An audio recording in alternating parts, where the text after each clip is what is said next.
የተለያዩ መረጃዎችን ባጫጭር እንዲሁም በዝርዝር ወደ እናንተ የምናደርስ ይሆናል። የሀገር ውስጥም የውጭ መረጃዎችን ይዘናል።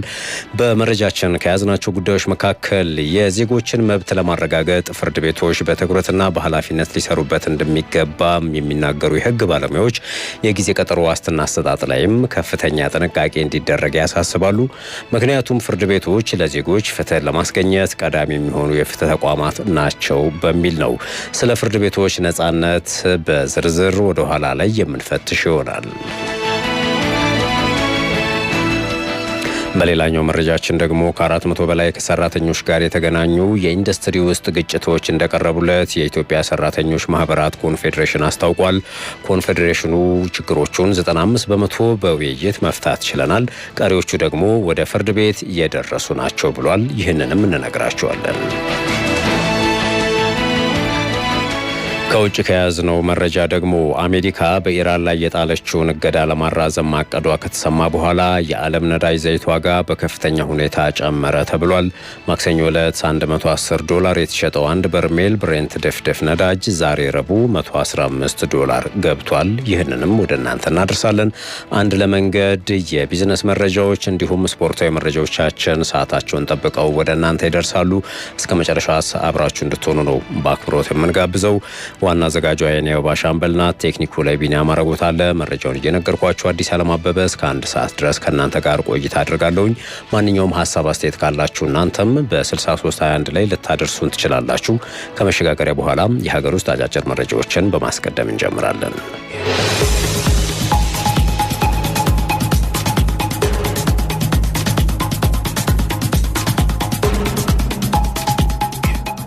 ቀዳሚ ወዳደረግነው መረጃችን አለፍን።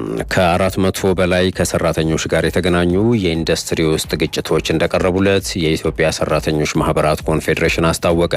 በ6 ወራት ውስጥ 471 በኢንዱስትሪዎች ካጋጠሙ ግጭቶች ውስጥ ከሰራተኞች መደራጀት መብት ጋር የተገናኙ ምክንያቶች እንደሚገኙበት ኮንፌዴሬሽኑ ገልጿል።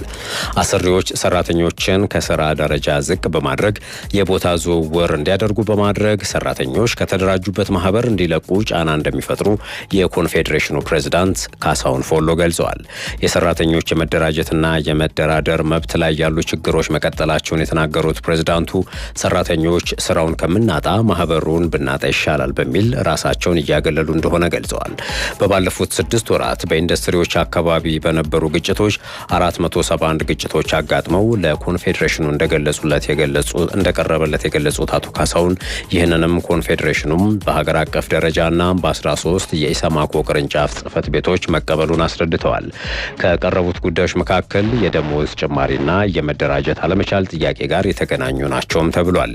የኢሰማኮ ፕሬዝዳንት አቶ ካሳሁን ፎሎ ችግሮቹን 95 በመቶ በውይይት መፍታት ችለናል፣ ቀሪውን ወደ ፍርድ ቤት የደረሱ ናቸው ሲሉ ተናግረዋል።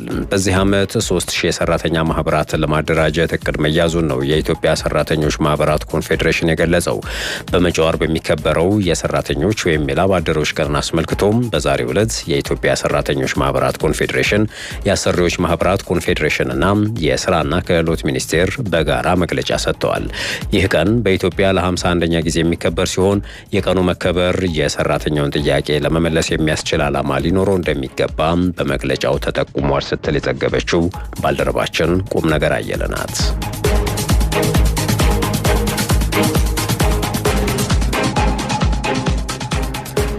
የፍትህ ሚኒስቴር ለመቄዶንያ የበጎ አድራጎት ማህበር የገንዘብና የቁሳቁስ ድጋፍ አደረገ።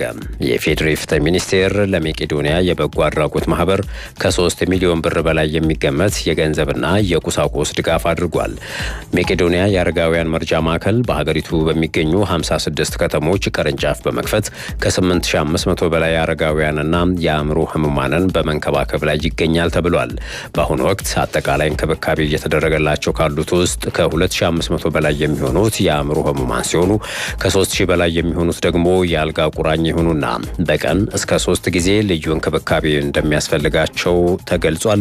መቄዶንያ ማህበረሰቡን መሰረት በማድረግ እያከናወነ ባለው የዚህ ሰብአዊነት ተግባር በቀን እስከ 3 ሚሊዮን ብር የሚደርስ ወጪ እያወጣ እንደሚገኝ ተገልጿል። የስራውን ስፋት ተከትሎም የማህበረሰቡና የመንግስት አካላት ቀጣይነት ያለው ትብብር እንደሚያስፈልግ ተጠቁሟል። ይህ በእንዲህ እንዳለ የማዕከሉን ስራ በቅርበት ለመመልከት ለማበረከትና ለተደረገው ጥረት ድጋፍ ለማድረግ የፌዴራል ፍትህ ሚኒስቴርን ጨምሮ የከፍተኛ የመንግስት የስራ ኃላፊዎችና ሰራተኞች ማዕከሉን ጎብኝተዋል። ጉብኝቱ በጎ ተግባሩን በማበረታታት ለሌሎች አርአያ እንዲሆንና የማዕከሉን ተልዕኮ ወደሚቀጥለው ምዕራፍ ለማሸጋገር ትልቅ ፋይዳ እንደሚኖረው ተጠቁሟል። ዘገባው የአቤል እስጢፋኖስ ነው።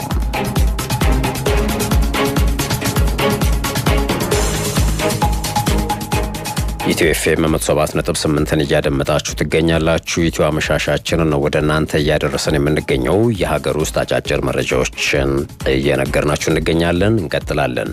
የኤሌክትሪክ ቆጣሪ ክፍያን እስከ 2 ዓመት በሚደርስ የጊዜ ገደብ ከፋፍሎ መክፈል የሚያስችል አዲስ አሰራር ይፋ ተደርጓል። የኢትዮጵያ ኤሌክትሪክ አገልግሎት የኤሌክትሪክ ቆጣሪ ለማስገባት የአንድ ጊዜ ክፍያ መፈጸም ለሚከብዳቸው ዜጎች የቆጣሪ ክፍያውን እስከ 2 ዓመት በሚደርስ የጊዜ ገደብ መክፈል የሚችሉበትን አዲስ አሰራር ይፋ አድርጓል። አገልግሎቱም ዛሬ በሰጠው ጋዜጣዊ መግለጫ ወቅት የተቋሙ የገበያ ሽያጭና የደንበኞች አገልግሎት ስራ አስፈጻሚ አቶ ኢሳያስ ደንደር እንዳስታወቁት አዲሱ አሰራር የተዘረጋው ተቋሙ ባደረገው የዳሰሳ ጥናት መሰረት በገንዘብ እጥረት ምክንያት የኤሌክትሪክ ኃይል ተጠቃሚ መሆን ያልቻሉ የህብረተሰብ ክፍሎችን ተጠቃሚ ለማድረግ ነው። ይህ አገልግሎት አሰጣጥ በተለይም ዝቅተኛ ገቢ ያላቸው ዜጎች የኤሌክትሪክ ኃይል አግኝተው ኑሯቸውን እንዲቀይሩ ያለመ ነው ተብሏል። አሰራሩ ማንኛውም አዲስ ኃይል ፈላጊን የህብረተሰብ ክፍልን እንደሚመለከት ተገልጿል። እንደ ስራ አስፈጻሚው ገለጻም ደንበኞች እንደ ምርጫቸው ክፍያውን በየወሩ ከፍጆታ ሂሳባቸው ጋር በጋራ እንዲከፍሉ የሚደረግ ሲሆን የአከፋፈል አማራጮቹም በመግለጫው ወቅት ተዘርዝረዋል። በዚህም መሰረት እስከ 6 ወር